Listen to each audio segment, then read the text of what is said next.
баланың һаулыгы һәм физик үсеше шәхес тәрбияләүнең төп нигезе. Кызганычка, белгечләр сәламәт балаларның елдан-ел кәмү турында саңкага, нисек физик яктан ныклы үсешкән бала тәрбияләргә. Айрыса бүгенге пандемия шартларында был һорау күп ата-әсәләрдә борсый. Һаумыгыз, эфирда интервью тапшыруы студияла Гөлсемә Эштанова. Бүген безнең студияла тәҗрибәле педиатр Әминә Даминова. Әминә Кинебулатовна, һаумыгыз. Һаумыгыз. Шулай итеп, әлеге вакытта мизгел сирдәре котырган осор дип әйтәйек, һәм пандемияла барыбер борсуга һала. Нисек балаларның сәламәтлеген һакларга булу сорда? Яңа коронавирусный инфекция бүтән дөньяны басып алды бит инде. Күп кенә кешеләрнең гомере үделде. Ул бүтән ир шарына нык итеп таралып, үзен бик насар яктан танытты, көчле инфекция булып сыкты. Тиз генә таралусан, тулкынлы итеп бара. Күп кенә кешеләрдә тиз арала үзенә авыртып куя бит инде. Шуның өчен әмма-ләкин тормыш дәвам итә. Яңа ошында шартларда безгә яшәргә кирәк. Курыкмаенса гына, сәбеленмәенсә генә яңа аңды нимешләп, үзгәртеп, санитар кагыйдәләрен тәвәл итеп үтәп, матур итеп кенә яшәргә кирәк. Тагын да әйтәринем, иң зур кыланыш балалар был яңа коронавирус инфекция менән һирәгрәк авырыйлар. Авырыһалар да еңелсә генә үткәрәләр. Уларның организмнары ни өчен шулай үткәргәнен ниләр яңа дәлилләр китерәләр бит инде. Уларның организмы нык, әле пока яңа хроник авырулары юк, кан тамырлары таза. Икенче фаразда бар, уга ярдәм итә прививкалар. Иң беренче БЦЖ прививкаһы, хәзер галимдар әйтүе буенча кылса, икенче төрле әйткәндә кор вакцинацияһы тоже ярдәм итә икән шул балаларның коронавирусты еңел үткәрүенә. Мин әйтүемчә балалар еңелсә үткәрәләр дип, уның симптомдарын караганда ничек итеп башлана ул? Иң беренче алып караганда ул инфекция танаудан, авыздан, күздән инә бит инде. Шуның өчен тамак кымырый. Һәр респиратор сирһымак. Һәр респиратор сирһымак. Тамак кымырый, үзенең айырмалыгы бар. Бунда үткәрү кыры була. Респираторда инфекция менән авырган вакытта балалар еңелсә итеп, йомшак итеп үткәрә башлыйлар. Бунда тамакты кырып, авыртырып, нык итеп үткәрә. Авыр ютәл, кыры ютәл була. Кыры авыр ютәл була. Күздән алма авырта, күз әсеттерә, танауның тона, әмма ләкин шурылдап һау акмый. Бунда насмырып үзенә генә айырмарак була инде. Тавыш үзгәрә, балалар карлыкканрак тавыш менән һөйләшә башлайлар. Тамакты йотуы кыен була. Менә бу шул инфекциянең үзенчәлеге булып тора. Бу вакытта нимәшергә кирәк инде? Күбрәк итеп шыйык саны күбесергә кирәк. Бик файдалы яңгына иттән бешерелгән хурпа. Ит хурпаһы. Халык дауаһы безнең шулай бит. Бик еш кына итеп, шуны йылымыз кына итеп, именно тамакка рәхәтлек булдырып кына йылымыз кына итеп, һавык нәмәсергә ярамый. Һавык нәмәсәң ул дополнительный өстәмә ни булып тора. Нинди хурпа булырга мөмкин? Кош итенән әллә бундай олы иттән дә яраймы? Хайыр итенән, иң һәйбәте хайыр ите. Булмаһа кош ите ярай инде. Хәзер күрмәле бөтәгешләрдә хугым куйган бит инде. Бүтәнең дә ите бар, запаслаганнар. Шул запасларга алып бешереп аларга хурпа бергә. Күн озынна хурпа сереп торһагыз, зыян булмас. Һәвен һайылытып, эрләп кенә бала исеп торырга тиеш. Шыйык санлы күбрәк итеп бешерергә, башка гел генә хөтле чәй исеп утырырга кирәкмәй. Кайнаган һауга лимон һалып, үзебезнең башкорт балын һалып, гөлйемештең төнәтмәһен алып, морозильниктан алып, сия буламы, карагат буламы, нинди емешегез бар. Үзебезнең ерлектә үскән үлән сәйдәрен кулланырга мөмкин. Икенче стадияһы ул шулай яңа башлангыч фаза 1 көндән алып 4 көнгә тиклем барып китә. Хәзер инде башлана инфекцияның котырып үскән вакыты организмның җитди көрәш алып барган сагы. Шул вакытта температура күтәрелә, танауның ес алуы кәмей, ес хизмәт танау авыз тәм белмәй, нимә ашаган татлалыкмы, тозлалыкмы, уга барыбер. Шул вакытта инде өстәмә рәвештә төрле нәмәләр искәтеп, нимәшләп балаларга язаларга кирәкмәй. Ул һуңыннан үтеп китә. Менә бу фаза 9 көнгә, 10 көнгә тиклем бара. Шул вакытта температура күтәрелә. Ну был авырудың үзенчәлеге шул, ул тулкын менән бара. Температура то күтәрелә бер көн 38, икенче көн 37. Өченче көн әбәд 38, аннан тагын 37. Менә шул тулкынлап күтәрелә, был вакытта куркырга ярамый. Был уның осложнениеһы түгел. Ул дару Организмның көрәше димәк. әйе, авырудың шулай үтүе, шулай үзенең үзенчәлеге шулай.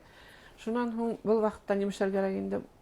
Әлбәттә, авыргас балага табиб сакыраң, табибтың әйткәнен тыңларга кирәк. Өченче стадияһы ул 9 көндән алып 14нче көнгә тиклем бара. Был вакытта инде шәбәю. Монда температура төшә, баланың хәле һәйбәтләнә, яйлап кына ес кайта, авызга иң беренче тәм килә авызына. Вот танауга ес хизмәү озакка һузылырга мөмкин. Ютәл, куры ютәл, озак 30 көнгә тиклем булырга мөмкин. Ул нормальный хәл. Уның өчен ата-әсәләр хәвефләнмәһен. Нисәнче көндә тышка сыгып балаларга уйнарга рөхсәт итәргә? Чөнки бала температураһы төшүеннән ул уйнагыһы килә, тышка сыгыһы килә башлый. Мөмкин. Әйе. Моны температура булган вакытта гына ятып тору кирәк. Әгәр температура төшүп, хәле әдрәк кенә һәйбәтләнгән икән, ул бүлмәлә йөрүгә тиеш, хәрәкәтләнергә тиеш, фақат кенә ятып торуга кирәкмәй. Ул профилактика, понимание, тышкала сыгып йөрү кирәк. 15 минутлап, ярты шар сәгатьләп, хәле бу 45 минутлап, ну фақат үзегезнең карамагызда һеҙҙең менән бергә. Ул йүгереп китмәһен, тирләп куймаһын, аягы өшөп куймаһын, тәне өшөп куймаһын, ну тышкы температурага карап, шуға ярашлы итеп кейіндіріп сығар керек инде. Гомумән бүгенге көндә өшөргә ярамай. Өшөргә ярамай. Балаларда өшөтмәгез, аяклары юеш булмаһын, һәйбәт аяк киемнәре һатып алыгыз, хыбы, носкидар кидерегез, матур итеп балага комфортный итеп. Үзебезнең өләсәйләребез бәйләнгән йөн һәм дәвет носкидар, шулай йөн бияләйләр. Шулай. Иң мөһиме бала өшөмәһен булса, димәк. Иң беренче бала өшөмәһен. Шулай була. Профилактикага килгәндә инде мин хәзер үзебезнең интернатта гимназиялар нинди профилактика үткәргәнебезнең мисалында һөйләп китәм. Һәм Рәми Гарипов исемендәге беренче республика башкорт гимназиясында педиатр булып эшләйгез узак еллар. Менә балалар бездә иң беренче 7нче яртыла гимнастикага салар. Кышкы иртәнсәк күнегүләр эшләүгә, шулан ингән вакытта уларның ятактарына ингәндә бер температураны үлчәп индерәбез. Һәр баланың температурасын көн һайын карап торабыз. Мәктәп бинаһында укытучыларга, тәрбиячеләргә үлчәп торган тоже үзебезнең пост бар. Унда һәр бер ингән кеше температурасын үлчәмәйсә, мәктәпкә үтмәй. Был бер. Икенчеләр улар безнең бит инде изоляциялә утыралар. 7нченнән алып 10нчы класслар өйдә укыйлар. Дистанцион укыдылар бүген. Дистанцион укыйлар. 11нче класслар үзебездә. Ну 11нче классларга без төрле шартлар тудырдык. Иң беренчедән класстагы балаларның һаны кәмиттек 20 баланы артык түгел. Һәр бер класс үзенең бүлмәһендә аерым укый. Физика, химия кабинетларына баралар. Ну улар тоже дәрестең озынлыгын кәмиттек 30 минут кына укыйлар. 30 минуттан һуң балаларны сыгарып, класста 15 минут буе елләтеп алалар. Ул бит йылы һава астан үтә, һава өстән үтә, ул конвенция дип алар. Шулай итеп, бундагы хулап киткән вирусларны тышка сыгарабыз. Саф һава индерәбез. Өйдә шулай даими елләтеп тору кирәк. Әлбәттә. Сәгать һайын бүлмәне елләтеп тору кирәк. Кәмиттә дигәндә 15 минут.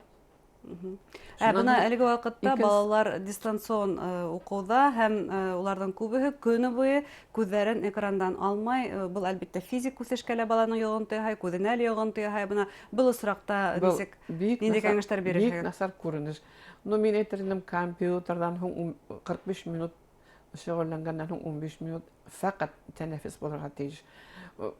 Дөйем алганда хәзер дәрес беткәс, компьютерда ултырмаһын балалар. Ул бит инде баланың әгәр дә баланың мышцалары, мускуллары эшләмәһә, унда молочный кислота йыела. Уның обмен веществ насарая, ул үзенең халәтен югалта, үзенең кислороды кәми, ул организмына кислород кәм инә.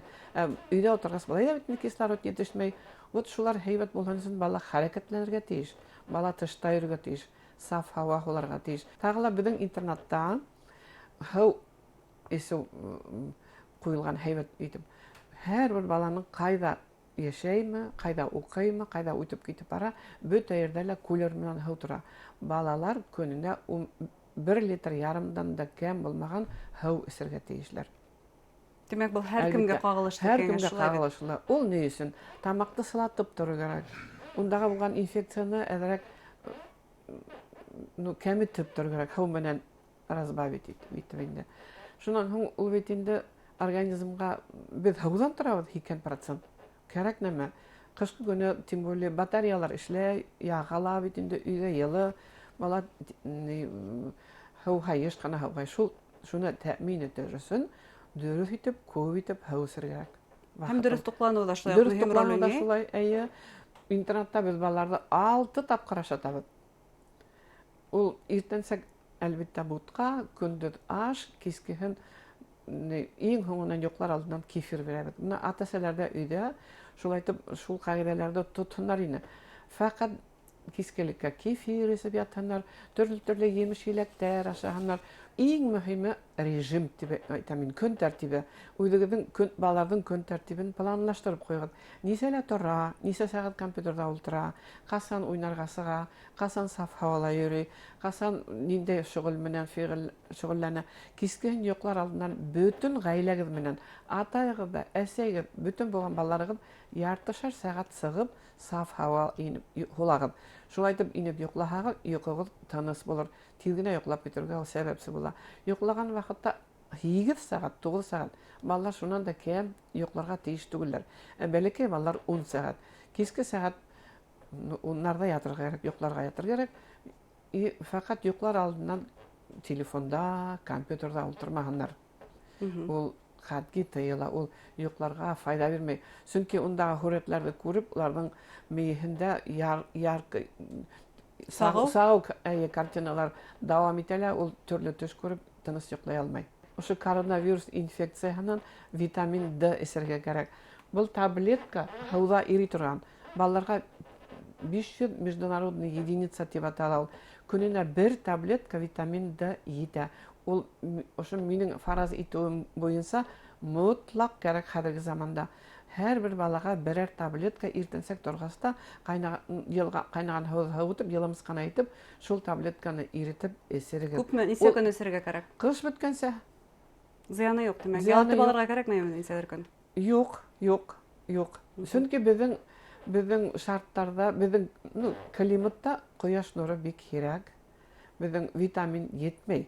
Һәм без уны гомумән яшь балаларга гына әсерәбез, азактан туктатабыз, гомумән бул туралы онытабыз, шулай бит инде. Димәк, аптекада бул витаминды табып була, һәм бүгендән ошондый искәртү сараһын кулланырга мөмкин. Һезгә матур кәңәшләрегез өчен һәм йылы әңгәмәгез өчен зур рәхмәт.